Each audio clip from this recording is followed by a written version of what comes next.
lot has happened in the last 15 days. Do you embrace that title as the Donald Trump explainer, or do you feel like you're just another approach? I think Donald Trump and I have different styles at times, but we have the exact same goals. We both know that we can make America great again. On the Mr. Khan portion and Captain Khan, we don't need to rehash that, but some groups, veterans groups and others, are calling for an apology to Mr. Khan. Is this apology time, or is this a media thing? Donald Trump and I both believe that Captain Khan is an American hero, and his family, like every Gold Star family, should be cherished by every American. I understand the attention that's been paid to Captain Khan and his precious family. What I don't understand is why many of the same voices in the media maligned and continue to ignore the families of the fallen in Benghazi. You also touched on the Iran deal out there, the latest developments on the Iran deal. In the context of the deal, what do you make of that? What's the true nature of that financial transfer? The simple fact of the matter is we have historically as a nation said we don't pay ransom to terrorists or those who support them. We don't negotiate with terrorists. And this is one more example of the kind of failed and weak foreign policy that Hillary Clinton and Barack Obama have led, and it's exactly the kind of foreign policy that the American people want to see changed. Can you speak to these rumors and speculation that there's divides inside the Trump camp, or there's divides inside the Republican Party that are undermining his campaign? Donald Trump and I are absolutely united in our determination to carry his vision to make America great again to the four corners of this country. Most people on the national stage are just getting to know you. Tell us something people might not know about Mike Pence, or something they should know about you. Well, you know, the most important role I'll ever play is as a dad. I'm the proud father of a United States Marine, but I'm just as proud of my daughter that just graduated from college and another that's still in school. You know, I was raised in a great big family in a small town in southern Indiana, and our family is really the center of our life. What is your son? What are young guys signing up today? What are they looking for in a commander-in-chief, and what difference would they get between Hillary Clinton and Donald Trump? I think Donald Trump knows what the American people know, and that is that our military has been hollowed out in recent years. The truth of the matter is that the next president is going to need to go to Congress and secure significant investments in our military. When you were in the running to be vice president, the story was told that Mr. Trump's plane wasn't working, so he came over to your house. What's that conversation when you say to your wife, "Honey, Donald Trump is coming over. You didn't know that. What do we do now?" What happened? Well, it was a little bit challenging. It was a great moment for Mrs. Pence and me. I think we got word late at night that not only was Mr.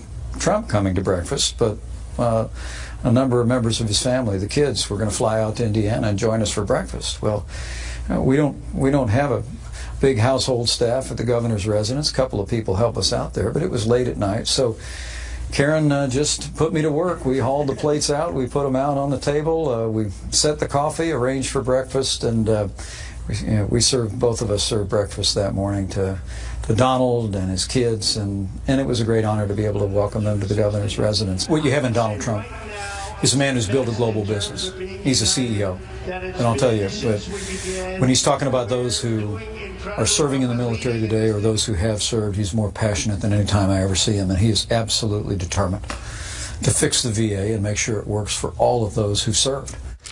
Well, it was great to sit down with Governor Pence, getting to know a little bit more about him, his family, his values. It's clear that the vice presidential nominee is standing firm with Trump and echoes his commitment to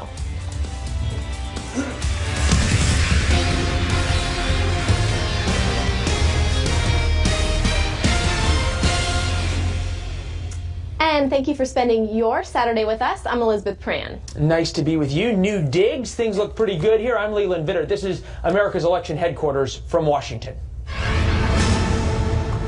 Donald Trump is hitting the campaign trail in the swing state of New Hampshire tonight. This a day after finally endorsing New Hampshire Senator Kelly Ayotte, who's facing a tough re-election battle there. He also threw his support behind House Speaker Paul Ryan and Arizona Senator John McCain. Kristen Fisher has more on what you might call Trump's change of heart out on the campaign trail. Hi, Kristen. Hey, Leland. Yeah, Donald Trump just did something that he does not like to do. He went to bat for 3 high-profile Republicans who've all publicly criticized him very recently, and he did it in the name of party unity. Now, remember, just a few days ago, Trump said that he wasn't quite ready to endorse House Speaker Paul Ryan. He said he'd never been a big fan of Senator John McCain, and he called New Hampshire Senator Kelly Ayotte weak. But last night at a rally in Ryan's home state of Wisconsin, Trump acknowledged that if elected, he needs a Republican-controlled House and Senate to get things done. So he reversed course, swallowed his words, and then endorsed all 3. Now, Speaker Ryan was not at that rally, nor has he responded publicly to Trump's endorsement. As for his endorsement of Trump, well, so far Ryan has not wavered, though he did say yesterday that, as with any endorsement, there's never a blank check. And yeah, he's had a pretty strange run since the convention.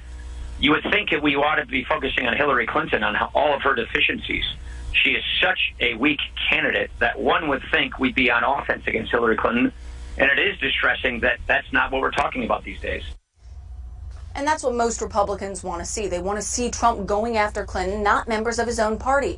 But even after these 3 endorsements, the divisions are still there. Leland, as Governor Scott Walker said yesterday, we are Ryan Republicans here in Wisconsin, not Trump Republicans. And noteworthy, Scott Walker wasn't at that rally for Donald Trump either. Kristen Fisher kicking things off from the campaign trail. Thanks, Kristen. Thanks, Leland. Liz has more. Yeah, of course, for more on Trump's campaign message, let's bring in Christian Ferry, former campaign manager for Lindsey Graham. Christian, thank you so much for joining us. Thanks so much for having me. Good to be here. I don't know if you had as much of an exciting Friday night as I did. I actually watched Donald Trump's press conference. What was your response? What was your reaction when you saw him up there? Genuine? Well, I think he was probably being genuine. I think he wants to put the controversy and trouble he's created for himself behind. And look, there's this old cliche, right? When you're in a hole, stop digging.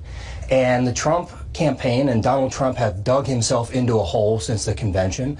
And I think last night may have been the first step in at least stopping digging further. Now he's got to get himself out of that and back into the game. Obviously, he's going to be campaigning throughout the weekend. He's got a big day on Monday. There's going to be an economic plan debuted in Detroit.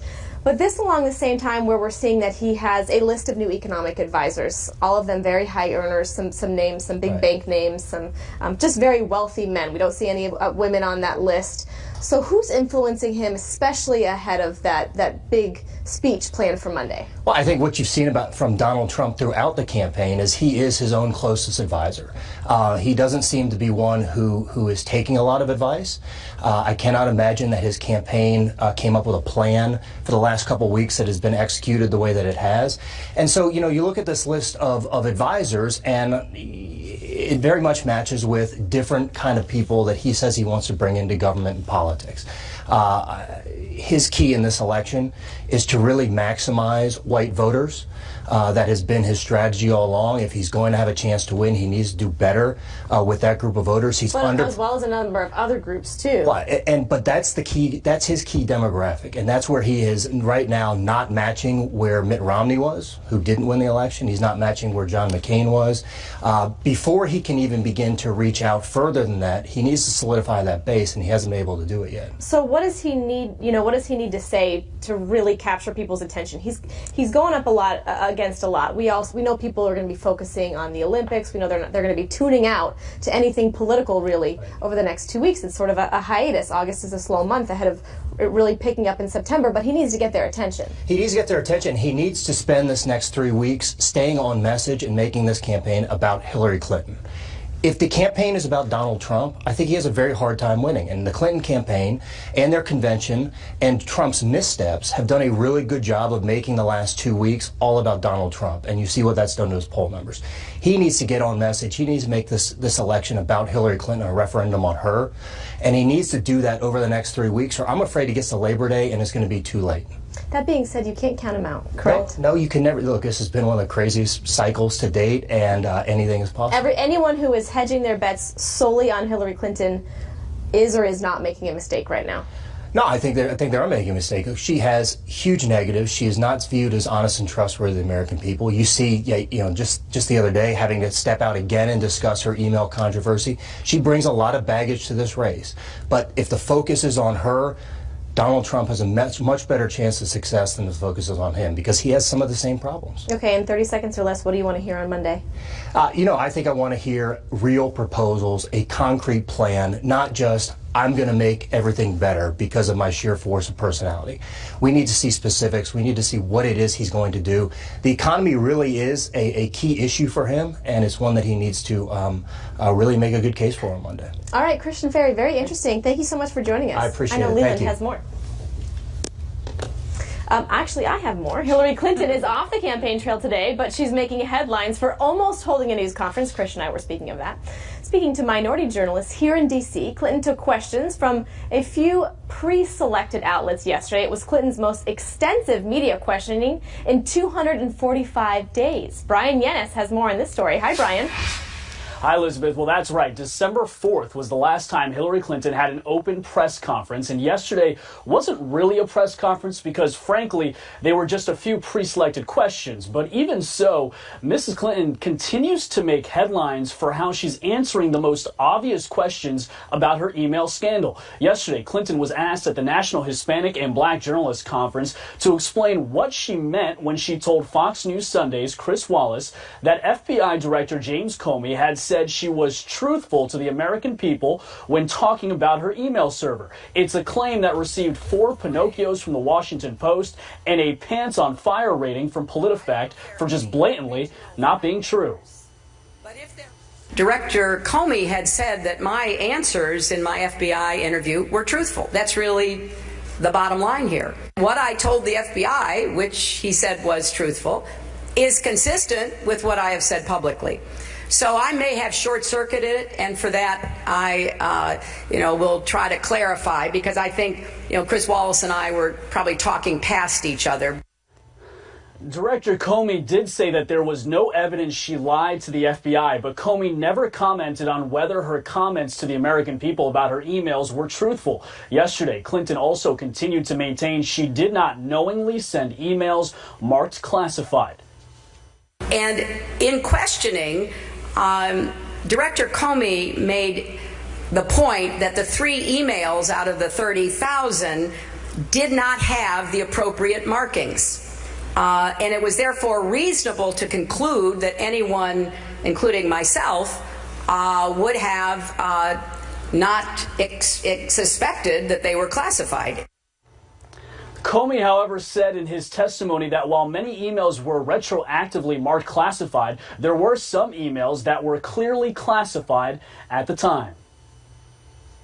Secretary Clinton said I did not email any classified material to anyone on my email. There is no classified material. Was that true? There was classified material emailed. When a reporter encouraged Clinton to take questions more often at the conference, the crowd cheered, and she said she recognizes she has work to do to gain the public's trust. Elizabeth? All right, Brian Yennis reporting live. Brian, thank you. And now I'm really going to toss it to Leland. All right, you sure you don't have anything else to say? All right, for more insight into the Clinton campaign, including what's next for the candidate, let's bring in Amy Parnes, co-author of the book HRC, State Secrets, and the Rebirth of Hillary Clinton. She's also a senior correspondent at The Hill doing some great work. Welcome back to the program. Nice to have you. You listened to Hillary Clinton in this explanation. I short-circuited. We were talking past each other. She seems absolutely incapable of saying, I was wrong, I misspoke. Right. I think a lot of her aides and people around her, allies, were kind of a little befuddled by that response. And the one she gave earlier in the week and the one before that to Chris Wallace, they wanted her to come out and just say, I misspoke, I apologized, I apologize again. They think that this was not something that, she was not a talking point. Give us an idea of what's going on in this campaign here. You had Donald Trump, who any reasonable person would agree had a really bad week. In politics, that's when you do absolutely nothing to try and take the spotlight off your opponent.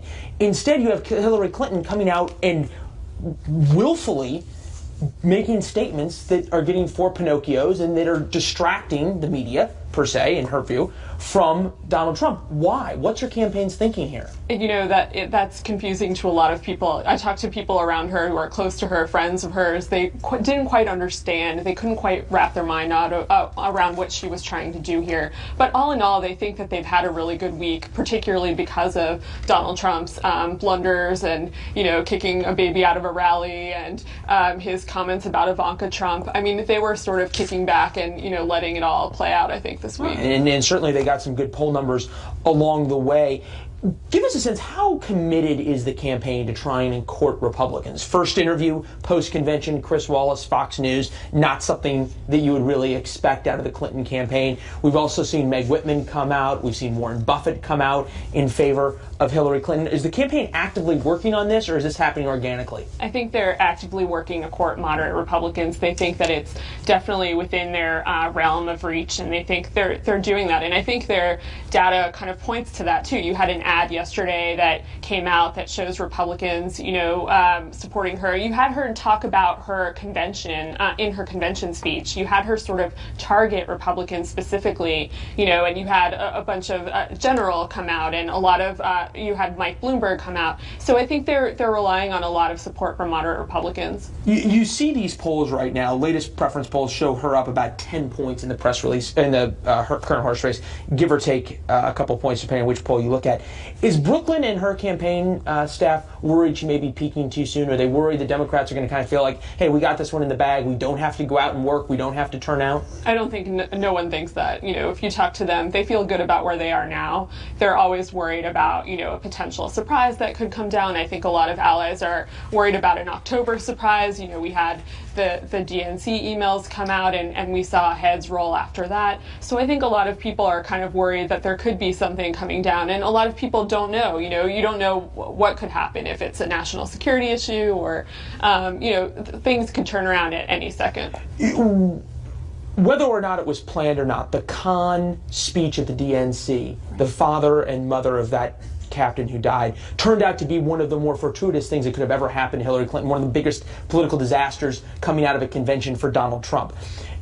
Is the Clinton team working on ways to try and get under Trump's skin, to try and provoke him into these things, to get him off the message of the economy, get him off message of talking about her emails? I think their main goal right now is to portray him as this unfit character. And you had President Obama say that this week a couple of times. You have a lot of Republicans coming out and saying that. So they're sort of counting on them to make that. And she's also making that message. You know, she's I get that she's making the point, but are they sort of trying to give him, put him in positions where he's going to be forced to get into these kinds of debates, or are they sort of letting them happen organically? I think they're letting them happen organically. I think they couldn't have had a better week with the bounce coming out of the convention, with all the blunders back to back to back. You know, I talked to a few aides this week who were kind of laughing and saying, you know, this is a great week for us, and, you know, looking at what the other side was doing. And you know, while I don't think that they're resting on their laurels, I think that they are kind of happy about the state of play right now. But as you also point out, can't quite figure out where their candidate is on the email issue. Yeah. Amy, great reporting. Come back and see us. Thank you. Thank you, ma'am. All right, so as the race heats up between Clinton and Trump, we're into the home stretch to the November election. Two of their supporters will duke it out. Hopefully no fists will fly, but there will be some verbal sparring, of course, on Fox News Sunday. Chris Wallace hosts former House Speaker Newt Gingrich and California Democrat Xavier Becerra for a, well, friendly debate on the issues and the candidates. Tomorrow morning, check your local listings for airtime. The presidential nominees hitting the trail as good news on jobs hits the headlines. The U.S. adding 255,000 of them in the month of July. So with things improving, which nominees' plan will keep it going? Hi, everybody. I'm Dagan McDowell in for Brenda Butner. This is Bulls and Bears. Donald Trump will be rolling out his plan on Monday. And now a new report on Hillary Clinton's proposals claims she will deliver a massive tax hike of $1.3 trillion. Will that deliver a blow to the job market? The Bulls and Bears this week: Gary B. Smith, Jonas Max Ferris, John Layfield, along with Katie Pavlich and Jessica Tarlov.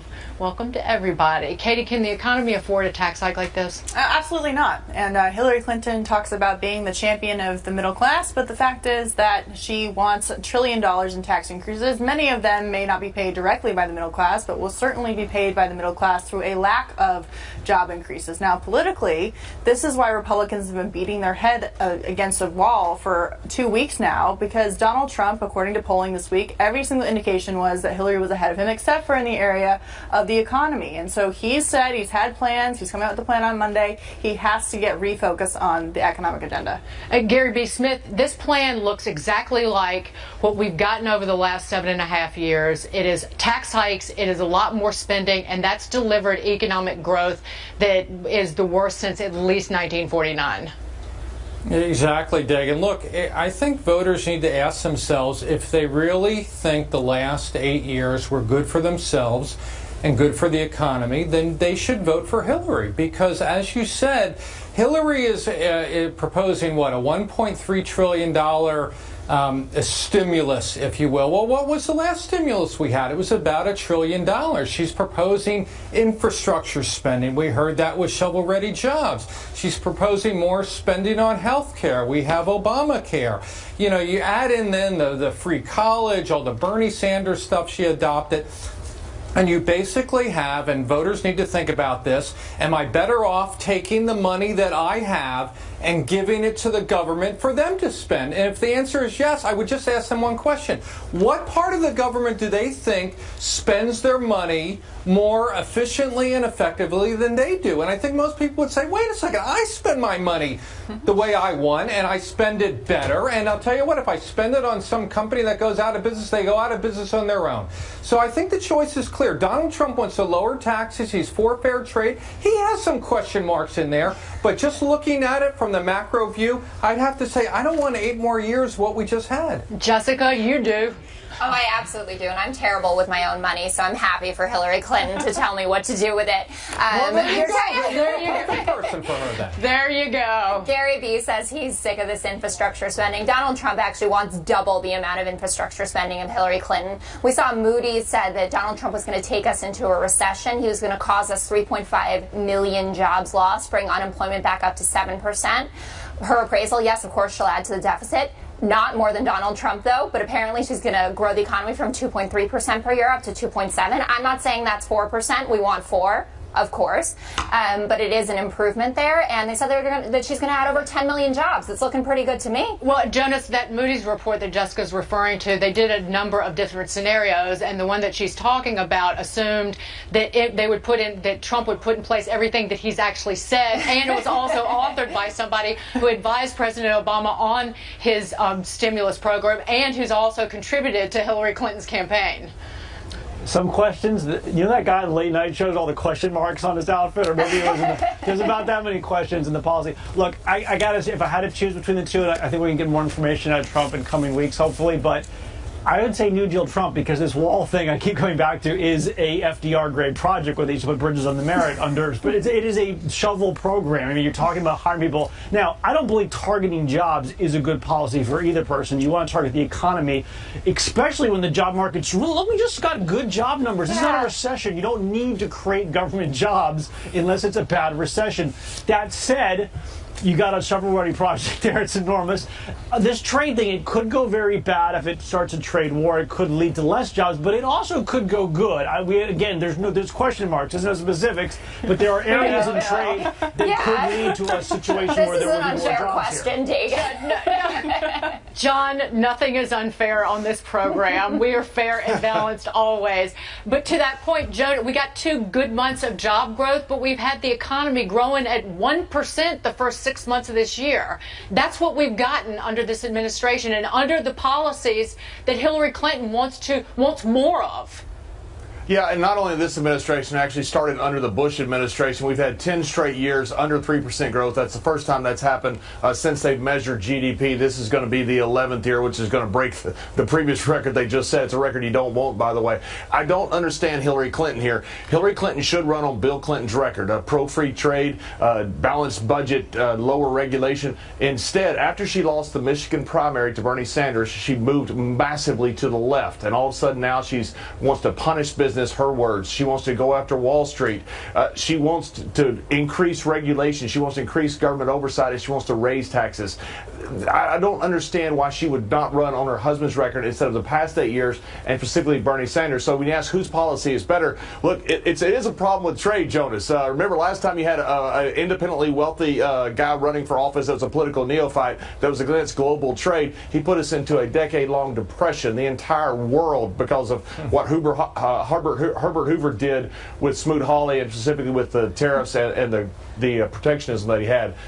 Overall, Wall Street likes certainty, and there's not much granularity right now with Donald Trump, so I think Hillary Clinton actually gets a little bit of the nod here. I don't like either one. I'm voting for Gary Johnson. Well, if I were a liberal... I'm voting for Gary Johnson. I don't like either one. If I were a liberal, I'd be very offended about that analysis, because you're saying that Hillary Clinton, a woman, the potential first female president of the United States, should run on her husband's record. Don't you think that should be running on her own ideas? She was there. She's associated with it. No, that is not a feminist statement whatsoever. If you know who my wife is, believe me, I have fought for women's equality on Wall Street for a very long time, and she's done a lot more, I promise you, than you or anybody else has for women's equality on Wall Street. And I'm not saying that at all. I'm saying that she should run on Bill Clinton's record more than she should run against Bernie Sanders and moving to the left. She's running almost as a neo-socialist, Gary B. Smith. And one thing that, if you look at these plans, one thing, her biggest expenditure is the paid family leave, which essentially will turn into another entitlement. And she doesn't want to fix the broken entitlements. Social Security and Medicare will be insolvent in less than 20 years. She wants to expand Social Security and expand Medicare. Exactly, Dig. And look, you're right. It's another entitlement program, and I defy anyone to tell me what is not the profitability, but at least the break-even path for any of the entitlement programs. Throw in Social Security, throw in Medicaid, throw in Medicare, throw in this family leave, and you have a country we're already horribly over-leveraged with debt. This just gets us more. Two more points. One is that earlier was argued for all this great infrastructure. Let us remind people that the New Deal did not get us out of the Depression. We had continuing high unemployment rates. And third, even if you think it did, I defy you to find one government project that came in anywhere near budget and near deadline. What, the Big Dig, the parking lot at the Kennedy Center, the new Department of Homeland Security, all horribly over budget, horribly expensive, not within deadlines. But I guess that's maybe where Jessica wants her money spent. Poured into a big giant hole. Burned. Exactly. It's mostly in my shoe closet, actually, at this point. So. But those shoes will go to the government because they're going to take everything. If they can wear them and they can walk in them, it's theirs. Thank you, guys and ladies. Cavuto on Business about 20 minutes from now. Charles, what have you got coming up? Hey, Dagan. President Obama claiming ISIS is on the decline, but a leaked government map is telling a different story. Plus, 7 million Americans are now in default on their student loans. Is the government going to deliver another bailout? See you at the bottom of the hour. Thank you, Charles. We can't wait. But up here first, the Iran cash controversy shaking up the 2016 race as both nominees weigh in. One of our guys says the next president needs to send sanctions their way, not plane loads of cash. Live from America's election headquarters in Washington, good Saturday morning to you. I'm Leland Vittert. A 2-week-old wildfire in the mountains of North California's Big Sur is now exploding in size, now growing to more than 84 square miles. More than 5,600 firefighters are on the scene. The inferno is contained just by about 40% or so so far has destroyed 57 homes. Officials say thousands of other homes and buildings are still threatened. And overseas, today marks 71 years since the U.S. dropped the first atomic bomb on Hiroshima. Japan is highlighting the day with renewed calls for a world free of nuclear weapons. About 50,000 people attended a ceremony in Hiroshima's Peace Park. The city's mayor says world leaders should learn firsthand about what he calls the evils of nuclear warfare. I'm Leland Vittert. Now back to Bulls and Bears. President Obama addressing the Iran cash controversy this week, saying the $400 million given to Iran at the same time of hostage release was not ransom. Critics not buying it. And now John says instead of sending plane loads of cash to Iran, send sanctions instead. John? Yeah. That's right. Look, it's hard to put toothpaste back in the tube. And once you've opened up these sanctions, you have a lot of companies starting to do business with Iran already. But you've got to stop it when we can. But look, it took 3.5 decades to get these sanctions on Iran where they had to come to the table. They came to the table with us. They were the ones that were holding a pair of deuces. We're holding a full house, and we let them dictate the terms. This really is one of the worst deals ever negotiated.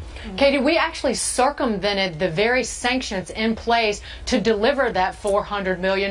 Because we don't transact business with Iran in cash. It's against the law, so what do we give them? Francs and euros. Well, John is right. I mean, let's not forget the European companies that were lining up immediately after the Iran deal was signed to start doing business there. But on the political side of this and the national security part of this, I think it's really important to point out that even if President Obama is telling the truth about this not being ransom, even though many people don't believe that's the case, and considering the administration hasn't been transparent at all with the Iran deal and had tons of side deals, I don't know how we're supposed to believe him.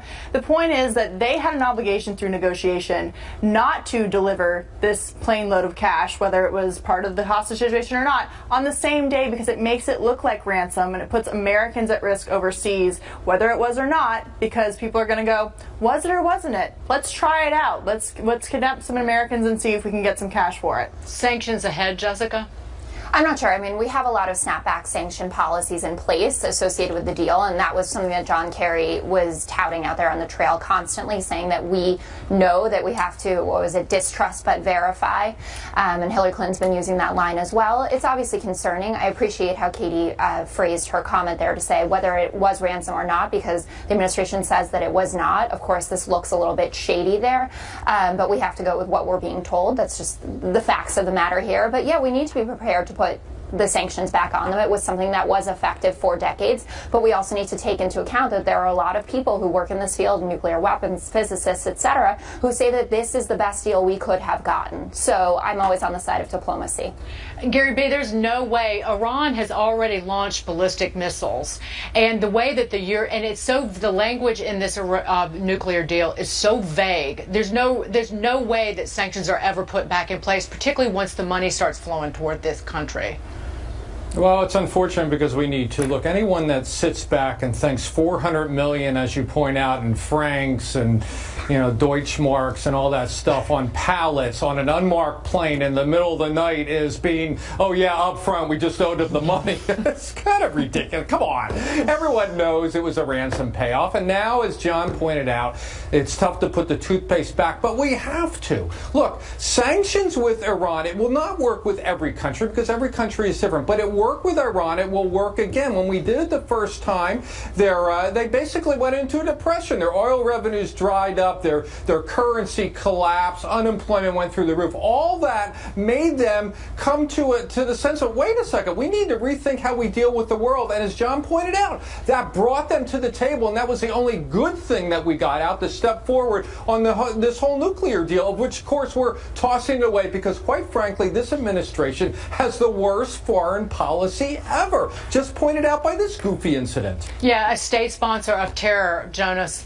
Was LeBron James one of the hostages? Because who pays $400 million for ordinary people? I'm totally serious. If you look at the biggest hostage payoffs at all time, it's like Warren Buffett. It's rich people, executives, and like oil tankers. No one would pay that kind of money for ordinary people. It's never happened in the history of the world. So that makes it, if it was $40 million or $4 million, you could really make this story. But look, they made a deal so that, you can believe what the Obama administration says, and they say this is a $400 million basically thing that was owed to the Iranians. Iranians before. So that's the they amount said, you would negotiate. So, no, it's not about negotiation. It's about them saying we want our $400 million back, which is like ours, and in exchange for what is ours, we will give you what is yours.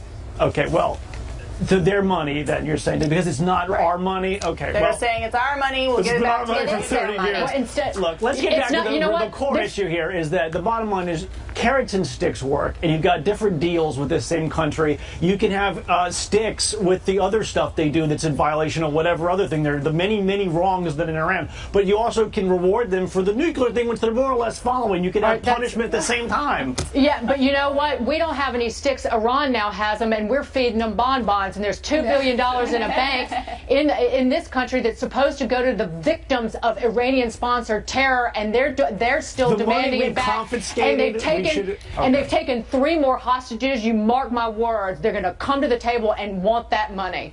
Thank you, guys. Cashing in just over an hour from now. Eric, what do you guys have coming up? Hi, Dagan. President Obama dissing Donald Trump right in front of another world leader. Should he be insulting someone who could be the next president of the United States? The message it sends to the rest of the world. Plus, Clint Eastwood is going ballistic about political correctness. The Cashing In Gang will see you at 11:30.